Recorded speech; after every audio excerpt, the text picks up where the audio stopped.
Hey guys, Rex here with iDrop News, and today we're going to take a look at 5 tips and tricks to help you get the most out of your Apple Watch. Now, Apple's products are known for their usability and simplicity, but there is a bit of a learning curve for the Apple Watch. So if you're new to the Apple Watch, these tips will help you get started, and if you've had the Apple Watch for a while, you may learn something new. So let's dig in. First is Force Touch.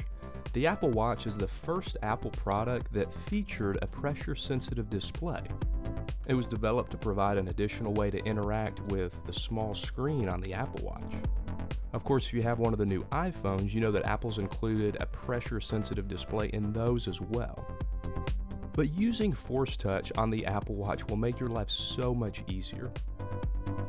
So I think the best example of the usefulness of Force Touch is the ability to delete all of your notifications at the same time. This can really save you some time if you've got a bunch of notifications that you're trying to get rid of. Another good example of using Force Touch is the ability to change watch faces. If you're on your watch face and you Force Touch the display, that brings up options to select different watch faces and customize the watch face that you're using. Now, it's not exactly clear which applications have Force Touch options, so you're going to have to do a little bit of experimenting to find out, but again, this is a really useful feature that Apple's included. Second, we've got the Watch app on the iPhone.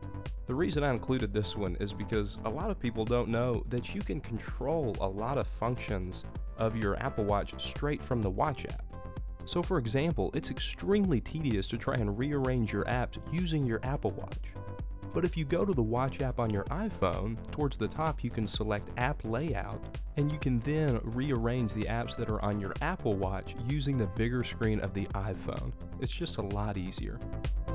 On the Watch app, you also have the ability to control glances on your Apple Watch.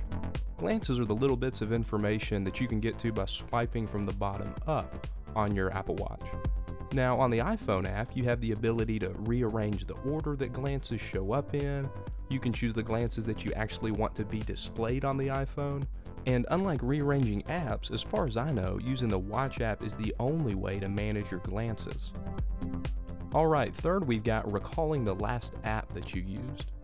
So there's no multitasking on the Apple Watch, but it does have the ability to recall the last app that you were working in. So all you have to do to take advantage of this feature is double press on the digital crown. If you continue to double press on the digital crown, you will bounce back and forth between the last 2 places that you've been on the watch. So this is pretty useful when you've been working in an app, you took a break, lifted your wrist up again, and you're back at your watch face. Well, if you just double tap on the digital crown, you'll be taken right back to that app you were working in. Fourth is activating Do Not Disturb on both your watch and your iPhone. The Apple Watch includes a non-removable settings glance that contains several handy settings, including Do Not Disturb. Unless you've changed it, Do Not Disturb is set up automatically to mirror your iPhone. So when you activate Do Not Disturb on your Apple Watch, it will also be activated on your iPhone and vice versa. Now this last tip I've probably used more than any of them, and that's the ability to ping your iPhone. Now you may have gotten curious and already discovered what this icon does, but for the rest of you, this feature will come in extra handy when your iPhone gets stuck between the couch cushions and you just can't find it. So I thought I would throw in a quick bonus tip, and that is Power Reserve mode. Power Reserve cuts off all of the functionality of your Apple Watch and just allows you to view the time by pressing the side button. If your Apple Watch is running extra low on juice, Power Reserve is going to automatically activate. But if you know you're going to need some extra juice later, like say you forgot your charger on a trip or whatever the reason, you can activate Power Reserve manually by holding down the side button and sliding to select this option. The only downside of Power Reserve is the only way to get back out of it is to restart your Apple Watch. To do that, hold down the side button until you see the Apple logo appear, and then the watch will boot back up.